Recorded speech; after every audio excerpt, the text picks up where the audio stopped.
Okay, Wilfred Owen. Wilfred Owen. Poor, tragic Wilfred Owen.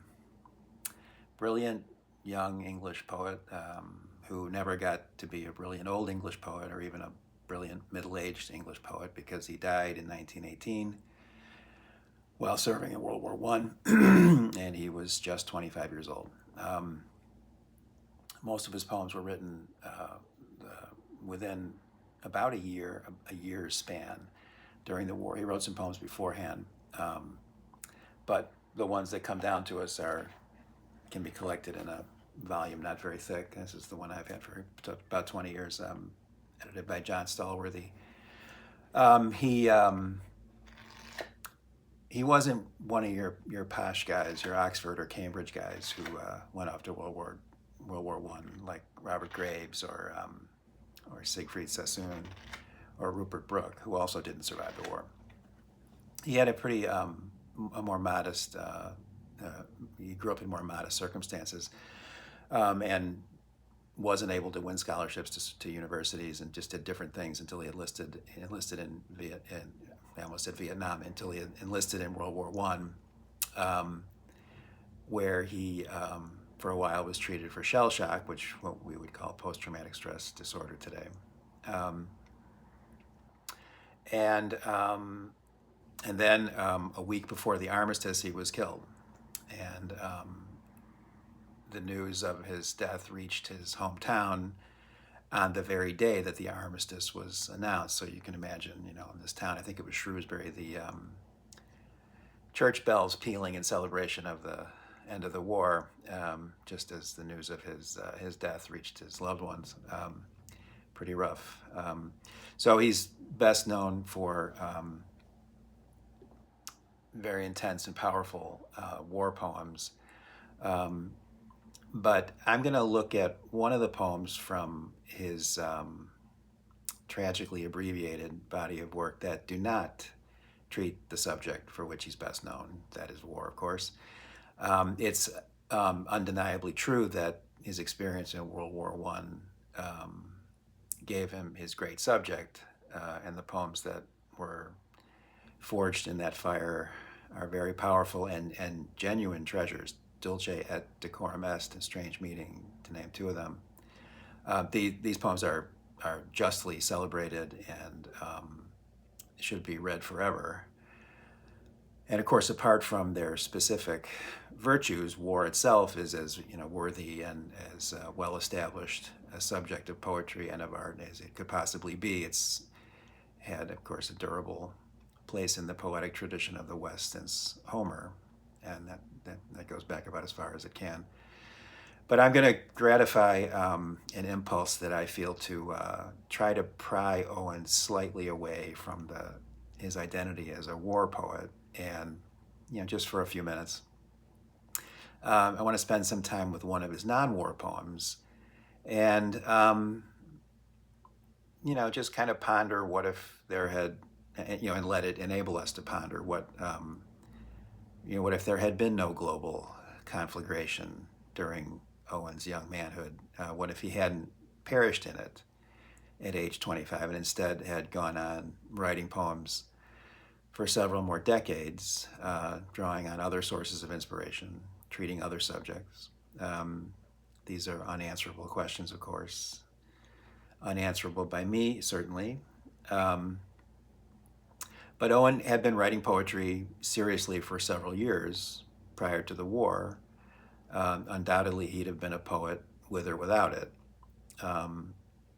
What might his great subject have been without the war? It's something kind of tantalizing to think about.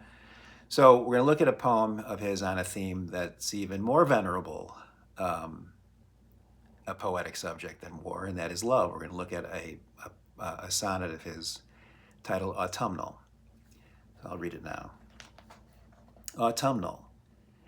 If it be very strange and sorrowful to scent the first night frost in autumn tide, if on the moaning eve when summer died men shuddered, awed to hear her burial, and if the dissolution of one rose, whereof the future holds unnumbered store, engender human tears, ah, how much more sorrows and suffers he whose sense foreknows the weakening and the withering of a love, the dying of a love that had been dear, who feels upon a hand, but late love warm, a hardness of indifference like a glove, and in the dead calm of a voice may hear the menace of a drear and mighty storm. So the note attached to this poem, in this book that I have, says that it's unknown when it was first composed, but that it is known that it was revised into the form in which we have it while Owen was being treated for shell shock at Craiglockhart War Hospital, and I think that's in Scotland. So, I mean, that being the case, even here, although we're trying to look at a poem on another subject and kind of get away from that, you have to wonder whether and to what extent the revisions that he made were colored, influenced in some way or other by his traumatic war experience and the damaged state of mind he was in at the time. This book doesn't have, the original draft. There's nothing like that. I don't know if that exists or not, but in any event, that's I suppose you can't be certain that this poem is, in a way hermetically sealed from the psychic tumult of that he was undergoing in the war, and was in some way, insulated from it. Can't be known, I guess. But anyway, to get onto the form of it, the poem is immediately recognizable as a sonnet. It follows the form in the clear and conspicuous particulars of its running to 14 lines of 10 syllables each. There are two sets of rhymes in the octet, one in each quatrain. The A-B-B-A rhyme pattern in each quatrain follows the Petrarchan model, except that they're different rhymes in the second quatrain from the first. In the Petrarchan, there is just one rhyme, and it one set of rhymes, and it encompasses the entire octet. And that difference in it, Shakespearean sonnets have that feature that there's two rhymes in the octet, different from the first to the second. And the two sets of rhymes, have the effect of enclosing each of the two quatrains into a distinct unit and giving each of them a sense of, as an auditory phenomenon, a sense of separation from each other that they wouldn't have if the rhymes were repeated from one quatrain to the next, as in the Petrarchan sonnet. Then the sestet, as is almost always the case, introduces new rhymes and follows an ABC pattern, like the Miltonic sonnet, so that each of the two tercets that make up the sestet are internally, within themselves unrhymed, but they are connected to each other by the rhymes between them. So the first line of the first tercet rhymes with the first line of the second tercet, the second line of the first tercet rhymes with the second line of the second tercet, etc. So in point of rhyme, Owen is not strictly following any of the set patterns. Rather, he's making a kind of a hybrid of elements from the Petrarchan, the Shakespearean, and the Miltonic sonnet forms. And when you consider the internal divisions of a sonnet, and the broadest are typically it's an octet followed by a sestet to make up the 14 lines. But what divisions would be most relevant kind of depends on a number of things: its rhyme scheme, its subject, its ideational content, perhaps the sequence of images, its rhetorical features, etc. I mean, all kinds of things could bear upon that. So you could decide that the relevant division is between octet and sestet, or that you're looking at two quatrains and a sestet, or two quatrains and two tercets, etc. Three quatrains and a couplet, etc. I mean, any permutation of those of all that could be the relevant ones. In this case, I think it seems to break down musically as a sound into two quatrains and a sestet. Because again, you've got the rhyme pattern. There's a definite stop at the end of the first quatrain, and you've got the different rhymes between the two. So the two quatrains seem to stand out.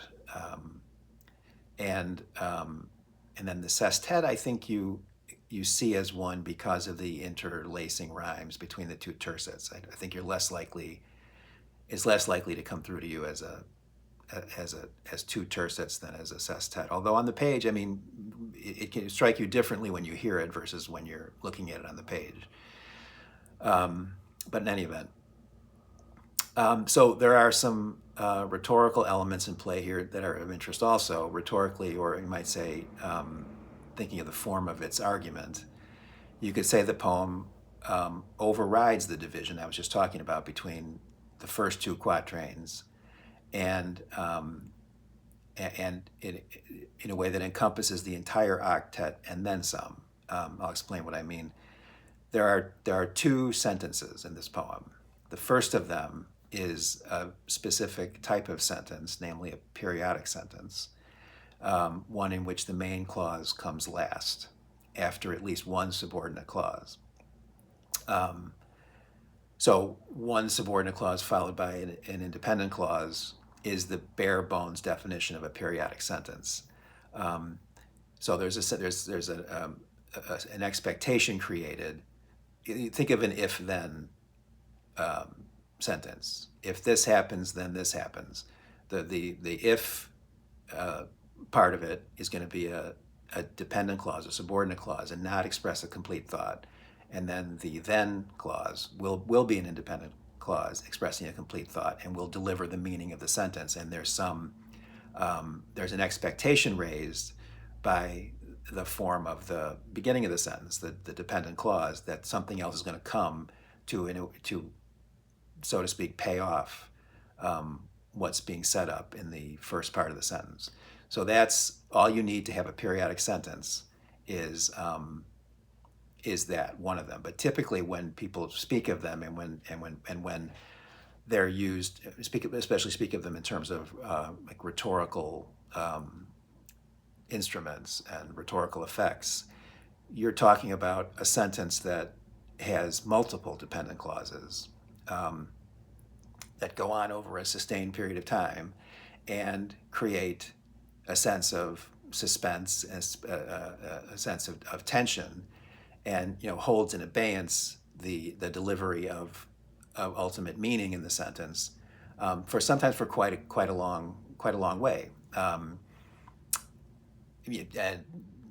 I don't have an example in prose, like a really famous example or anything like that, but there is a poem by Kipling, a very famous poem called If, which is constructed that way. If you can keep your head while all around you are losing theirs, if this, if this, if this, if this, and it goes on with 8 or 9 perhaps dependent clauses beginning with if, then I don't know that it says then, but at the end it delivers that meaning and consummates the whole thing.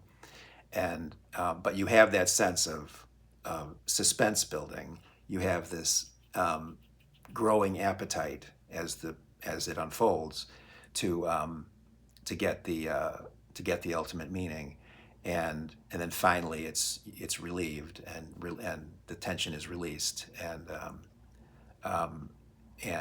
the final enunciation of that full meaning, that last clause, is enriched by everything that came before it. So most of the time when people talk about periodic sentences and their interest, it's usually something where there is this kind of complexity and this unfolding quality. So the first sentence in this poem starts with a series of dependent clauses and creates this feeling of suspense or tension until the meaning is finally delivered. The meaning that it's been building up to is finally delivered. So this first sentence, it has one, let's see, there's 2 ifs in it. No, there are 3 actually. and it kind of puts you on a beam that carries you from the start of the poem all the way through to the end of line 10. So past the end of the octet, actually, past the point where we first notice a pivot away from the matter under discussion to that point and in the direction of a new subject. And and this goes on over much the better part of the poem, I mean, fully 10 lines of a 14-line poem. So that's something to note in this, that the rhetorical structure and divisions that we see here don't line up really with the rhythmic or musical sequence of elements. And that this creates its own kind of tension. So, and it's worth noting that really a signature, and I've kind of been implying this as I've been talking about it, but a signature feature of the periodic sentence is the duration that it makes the reader withstand.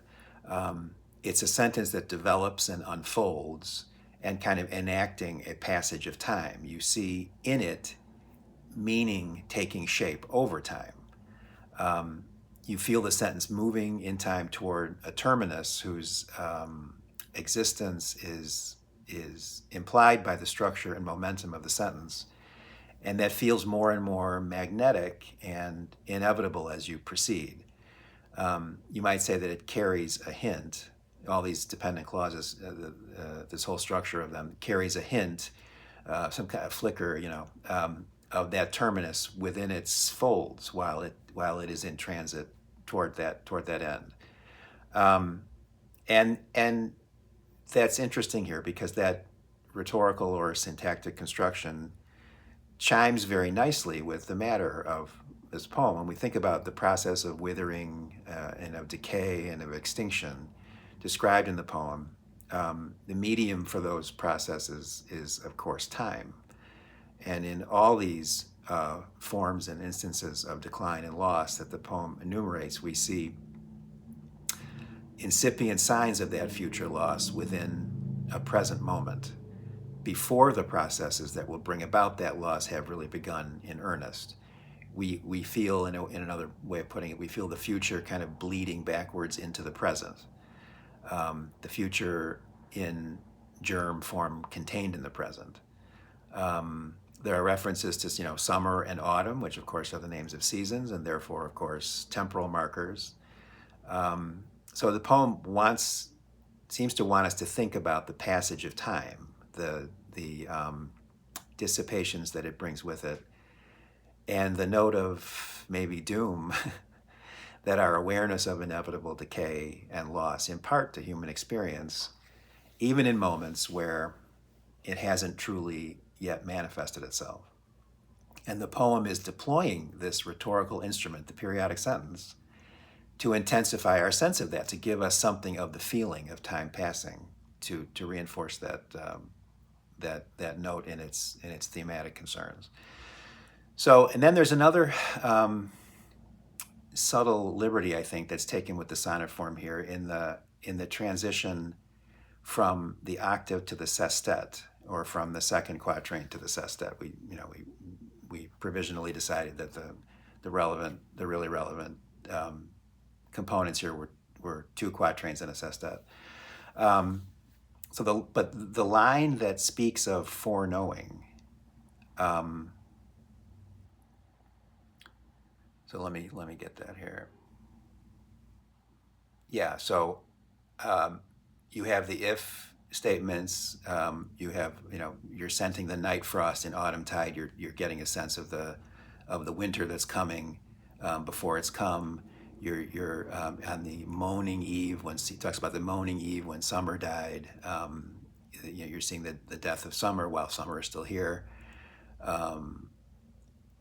and men hearing in that moaning. It's the eve. It's still before, but it's a moaning eve, and men are awed to hear in her burial, to hear in that moaning the burial of summer.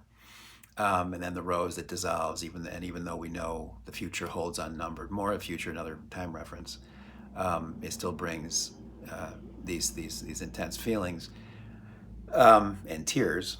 And then abruptly, in the middle of line, what is it? What's it?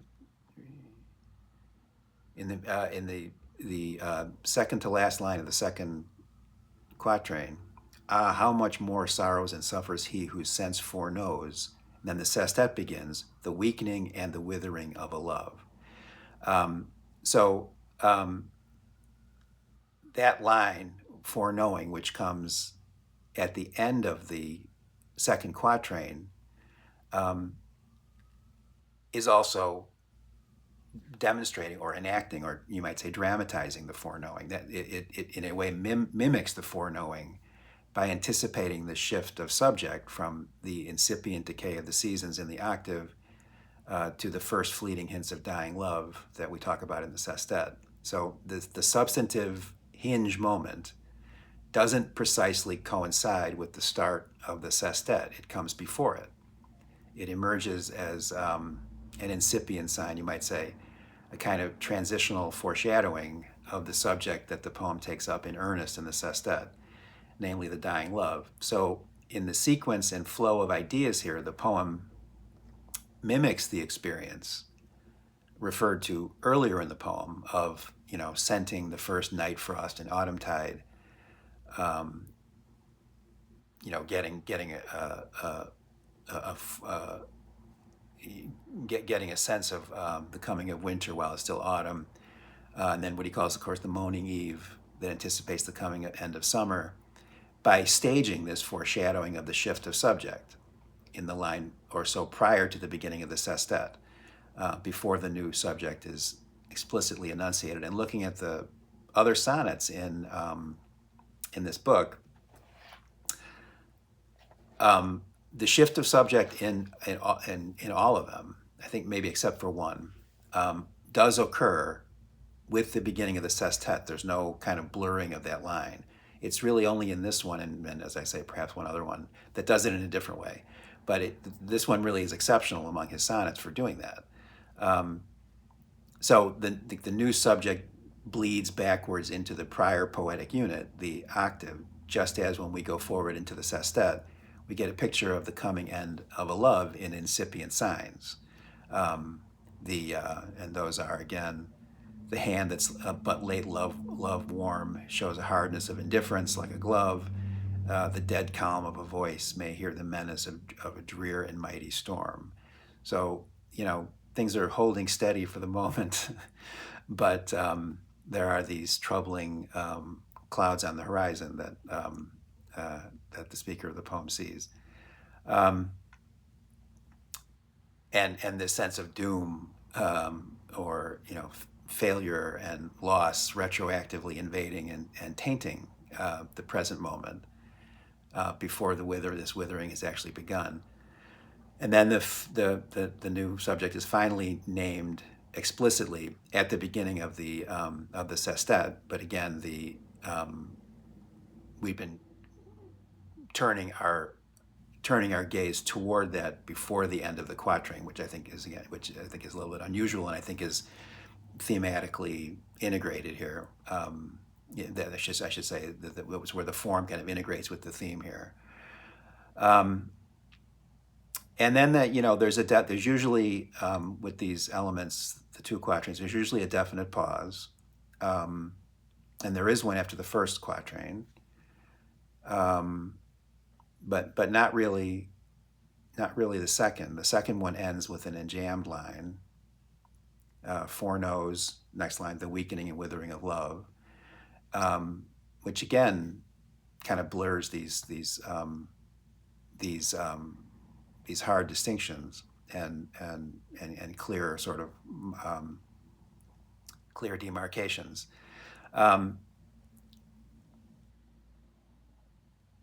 So, and in fact, the after how much more sorrows and suffers he whose sense foreknows the weakening and the withering of a love, and there you get the payoff of the periodic sentence. The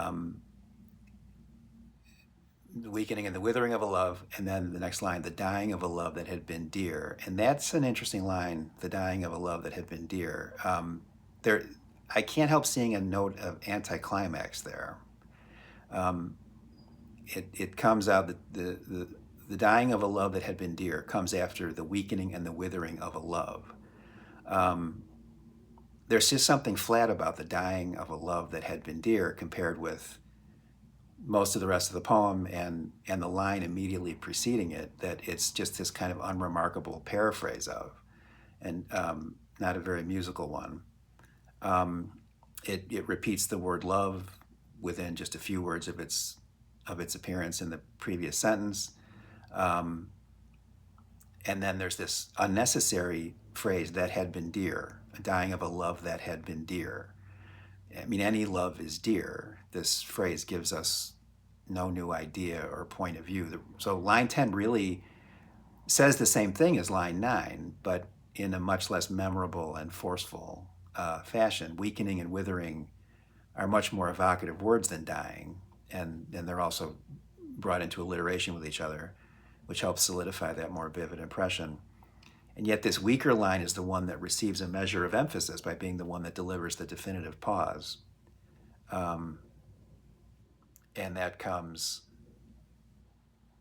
in the second line of the tercet. So again, kind of off, kind of askew. And I think this, along with the unusual anticipation of the traditional pivot that we talked about before, tends to complicate or undermine the integrity of these separate elements, at least that between the second quatrain and the sestet, where it puts the expected change of subject under a kind of haze. It's as though the form of the sestet and really therefore of the entire sonnet is in a way disrupted by the sense of the poem, the argument it's making. As feeling intensifies and as the speaking voice here is grappling with the weight of the much more grave sense of despair felt at the loss of a love versus the other losses described here earlier in the poem, all of those keenly felt. The scent of night for us during autumn, isn't just sorrowful; it's also strange, um, uncanny, perhaps bringing with it, a deep shiver by evoking, existential opacities and mysteries, and the and being caught up in awesome natural forces that we're kind of the playthings of, and that even cyclical change, the change that promises renewal, can trigger an access of sad feeling and dark anxieties. But that's the poem suggests that's nothing compared to the traumatic feelings of the death of a love, and that kind of weak line, the way that the poem seems to waver or wobble or flag, it may be doing so under the weight of that reflection. It may be it may be that it may be that this should be held against Owen. Maybe he just sort of flagged there. He didn't get where he needed to get to with that line. And you may disagree with me that line is kind of flat, but I think it is. And he maybe didn't leave the poem entirely finished. Only 5 of his poems saw print when he was living, and this wasn't one of them. So who knows? But I think it sort of works in the context of the poem, that this kind of wavering under this idea of the wavering under the weight of this reflection, this anticlimactic paraphrase of the stronger and more memorable line immediately preceding it, kind of brings off that effect somewhat. It's, the baldest and least musical line in the poem. It's kind of, it's kind of bereft and sort of, it's just got something helpless about it. I don't know, there's something kind of perfunctory about it, something pro forma. In any event, I think it's a really powerful poem, and it makes you wonder what he'd have gone on to do, not just if there had been no war, but maybe if he had survived it, he'd been able to live. I mean, what would the war have stayed with him as a subject? Would he have, who knows? But he was this is an incredibly, like all the poems, like all the poems in this book, these are incredibly fluent and artful and assured, um, and it's just, you know, just terrible. We only got that much from him. So I think with that I will conclude, and I'll read the poem again. Autumnal. If it be very strange and sorrowful to scent the first night frost in autumn tide, if on the moaning eve when summer died men shuddered, awed to hear her burial, and if the dissolution of one rose, whereof the future holds unnumbered store, engender human tears, ah, how much more sorrows and suffers he whose sense foreknows the weakening and the withering of a love, the dying of a love that had been dear, who feels upon a hand but late love warm, a hardness of indifference like a glove, and in the dead calm of a voice may hear the menace of a drear and mighty storm. Okay, and you know what I'm going to do? I'm going to, because I'm not giving you the text, I'm going to give you I'm going to do this, and if you want, you can, there it is, autumnal. You can take a screenshot and follow along the text that way. Okay, I hope that works. Anyway, thanks. See you next time. Subscribe, please. Bye.